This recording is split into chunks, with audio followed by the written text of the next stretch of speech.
ថ្ងៃនេះកំពុងតែស្បូរក្តាមហើយបងប្អូនយកមកធ្វើមនុយនេះបងប្អូនដឹងតែឆ្ងាញ់ហ្មងបងប្អូនហើយប៉ុន្តែសម្រាប់តអ្នកចេះញ៉ាំទេបើអ្នកអត់ចេះញ៉ាំគិតថាឆ្ងាញ់ទេ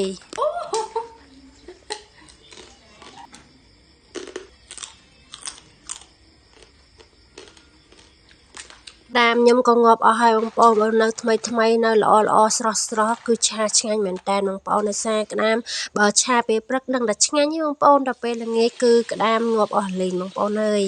ឥឡូវក៏ខ្ញុំយកស្រស់ជាមួយនឹងខ្លាញ់បងប្អូនស្រស់មួយទឹកក៏បានដែរទឹកយើងពុះហើយខ្លាញ់យើងពុះចាំយើងដាក់ស្រស់អញ្ចឹងបងប្អូនដូចតែគ្នាទេទឹកហើយនឹងខ្លាញ់និយាយទៅស្រស់ពេលយើងពេលទឹកពុះខុចដាក់ស្រស់មកដាក់តាមត្រឡប់ពីត្រឡប់តាមមើលតាស្នូកក្រហមយើងបានហើយបងប្អូនកុំឲ្យឆ្អិនពេកតែឆ្អិនពេកស្ងានអញ្ចឹងណាវាធំក្លិន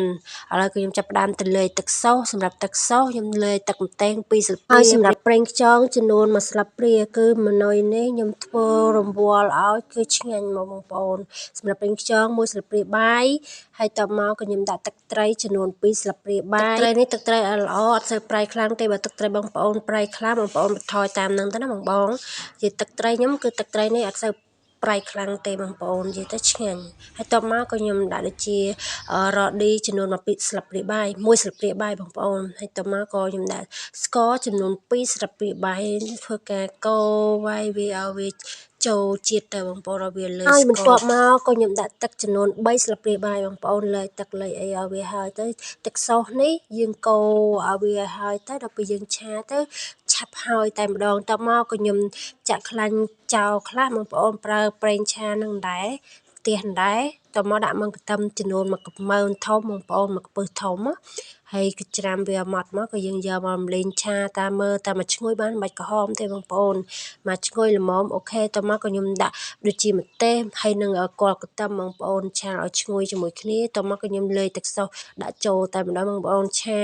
ឲ្យវារៀងប៉ែខាប់បងប្អូនចាំយើងដាក់ក្តាមចូលបងប្អូន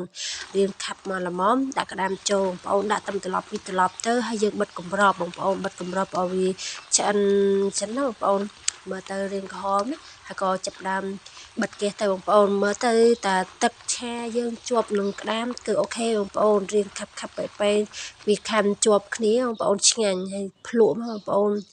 អូយលំក្រឹបបងប្អូនសម្រាប់អ្នកចេះញ៉ាំដឹងតែឆ្ងាញ់តែបើអ្នកថាអត់ចេះញ៉ាំទេគិតថាអត់ឆ្ងាញ់ទេបងប្អូនខ្ញុំនិយាយដូចអត់និយាយមិនដឹងទេតែបើសម្រាប់ផ្ទះខ្ញុំចេះញ៉ាំតែក្តាមប្រៃទេបងប្អូនអើយក្តាមប្រៃចូលចិត្តបើថា